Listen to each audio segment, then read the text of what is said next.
It was a warm June night in 1912 when the small town of Villisca, Iowa, fell asleep under the quiet glow of lantern light. Families locked their doors, children drifted into dreams, and the world seemed safe, untouched by the darkness that haunted America's bigger cities. By dawn, Villisca would wake to a nightmare. Inside a modest white house on East 2nd Street, 8 people, a family of 6 and 2 visiting children, lay butchered in their beds. Each of them struck with an axe, their skulls crushed, their lives stolen in silence. No neighbors heard screams, no one saw the killer come or go. By morning, the house stood like a tomb, with bloodied sheets and lifeless bodies hidden behind closed doors. The news spread like wildfire. A peaceful town ripped apart by one of the most brutal mass murders in American history. Everyone was a suspect, neighbors, drifters, even ministers. Yet, despite endless investigations, trials, and accusations, the Villisca axe murders remain unsolved more than a century later. But this story doesn't end with crime. It doesn't rest in police reports or yellow newspaper clippings. Because the Villisca house, that quiet white building on the corner, refused to stay silent. Over the years, visitors have reported shadows in the hallways, children's laughter in empty rooms, doors opening and closing on their own, and the unmistakable sound of footsteps pacing at night. Some leave convinced that the spirits of the victims remain trapped there, forever reliving their final moments. Others believe something darker lingers, not the souls of the innocent, but the presence of the killer himself. What happened that night in June 1912? Who swung the axe? Why were the children spared? No mercy. And why does this house, more than a century later, still throb with terror, as if the blood it soaked up refuses to fade? Tonight, we're diving into one of America's most gruesome unsolved murders, a case that shattered a town, baffled investigators, and gave birth to one of the most haunted houses in the United States. This is not just a murder story. It is a tale of fear that echoes across generations. It is the story of the Villisca axe murders and the house that still screams in silence. Welcome to the Villisca axe murders, America's most haunted house. In 1912, Villisca was the kind of place where nothing ever happened. A small farming town in Iowa, it was the picture of early 20th century rural America. Families worked hard, children played in the dirt roads, and people left their doors unlocked without fear. The Moore family was a respected household. Josiah Moore, the father, ran a successful farm equipment business. His wife Sarah was active in the local church. Together, they had 4 children, Herman, Catherine, Boyd, and Paul. On June 9th, the family attended a Children's Day service at their church. It was a happy occasion, filled with hymns and laughter. That evening, the Moore children invited 2 friends, Lena and Ina Stillinger, to spend the night at their house. 8 people, all under one roof, all unaware that it would be their last night alive. The Moore home, a simple white 2-story house, set at the corner of East 2nd Street. Neighbors saw the family return home around 10 p.m. Lights flickered off. Silence settled. Villisca went to sleep. And then, sometime after midnight, evil stepped inside. The morning of June 10th began quietly. But when neighbors noticed the Moore house still closed up long after dawn, unease began to spread. Mary Peckham, the Moore's neighbor, grew concerned.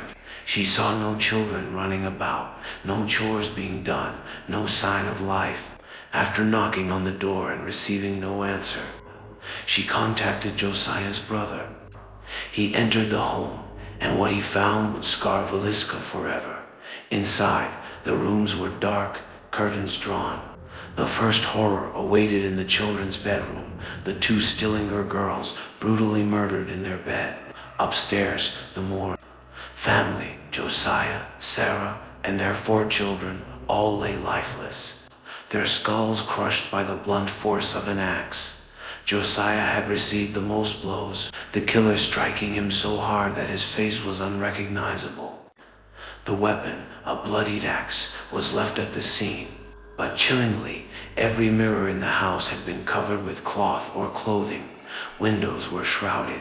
The killer, it seemed, didn't want the victim's souls or his own reflection to look back at him. The small town descended into chaos. Crowds gathered outside. Lawmen tried to secure the scene, but curiosity seekers trampled evidence. Neighbors walked through the house peering at the horror, leaving behind fingerprints and footprints. The crime scene was contaminated before the investigation truly began, and yet, despite the confusion, one thing was clear. The murders were not random. They were deliberate, methodical, carried out with chilling precision. The Villisca axe murders sparked one of the largest criminal investigations of its time. Everyone had theories, and nearly everyone in town became a suspect. One of the first was Frank Jones, a wealthy local businessman and Iowa state senator. Josiah Moore had once worked for Jones but left to start his own company, taking business with him. Rumors swirled that Jones harbored a bitter grudge. Some believed he hired someone to carry out the murders. Attention also fell on a traveling preacher, Reverend George Kelly. Kelly was in town that night for the Children's Day service. Known as eccentric and unstable, he left Villisca early. The next morning, he later confessed to the murders, but his confession was erratic, inconsistent, and likely coerced. Though he went to trial, he was never convicted. Then there were whispers of a serial killer.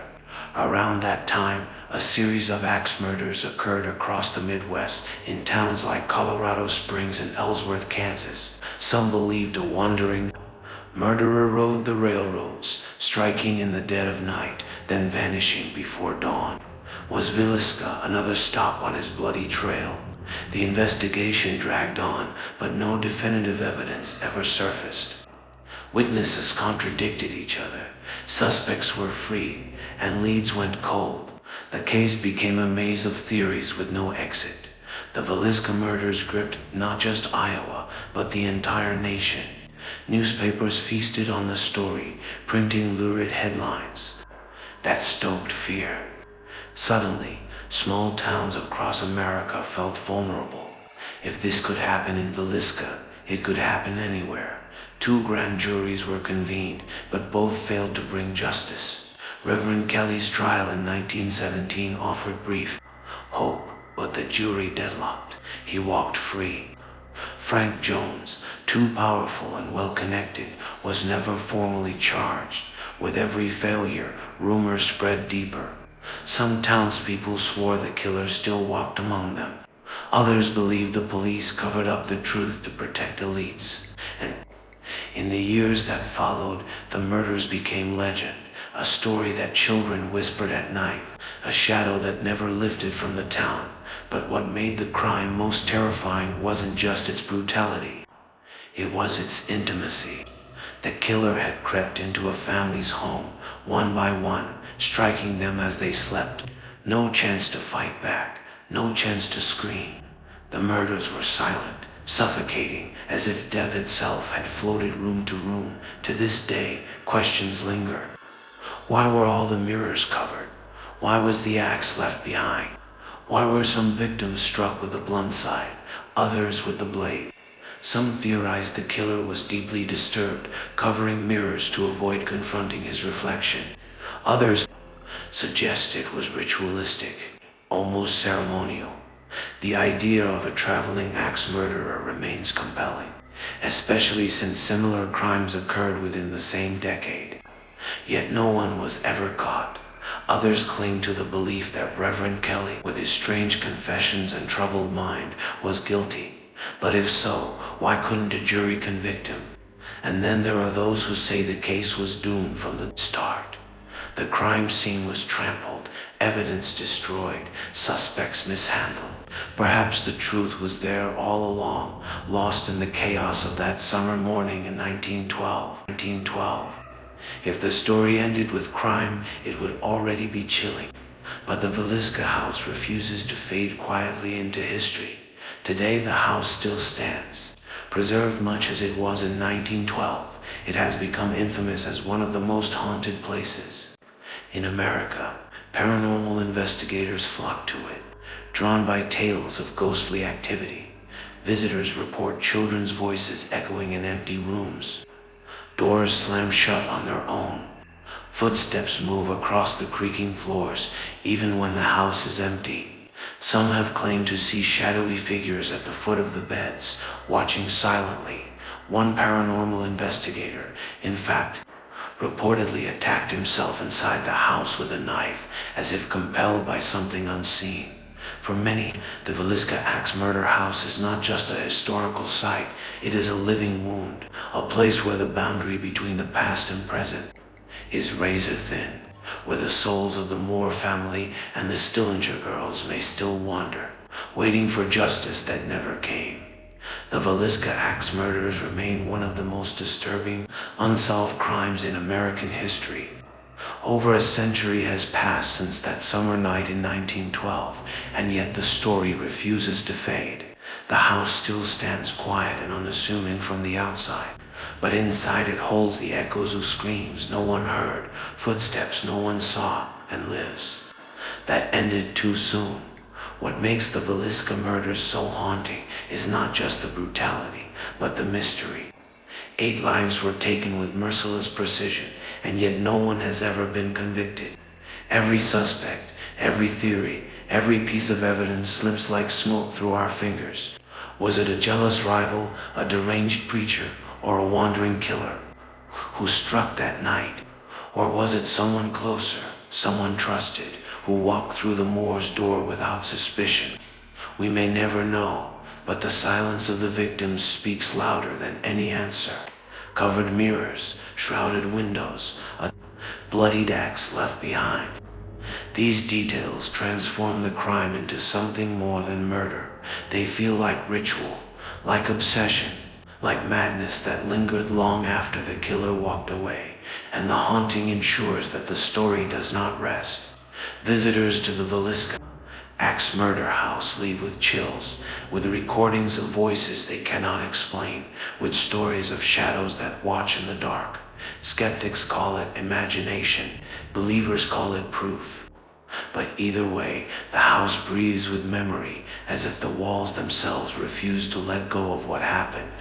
Maybe that's why the Villisca story endures, because it forces us to confront the darkest truth of all, that evil does not always wear a face we can recognize. Sometimes it slips through the cracks in the dead of night and leaves behind nothing but questions. And so, the house remains a monument to a night of horror, a crime without justice, and perhaps spirits that cannot rest. If you ever find yourself walking through its narrow hallways, if you stand in the children's room where laughter was replaced with silence, ask yourself, are you alone, or are they still there, waiting, watching, remembering? The Villisca Axe murders are not just history. They are a reminder that some doors, once opened, never truly closed. So now I leave it to you. Do you believe the spirits of the Moores and the Stillinger girls still haunt that house? Or do you think the hauntings are simply the echoes of fear passed down for generations? Tell me your thoughts in the comments below. And if this story sent shivers down your spine, don't forget to like this video, subscribe to the channel, and hit the notification bell. Because this is only the beginning. America's history is full of darkness, of curses, disappearances, and mysteries that defy explanation.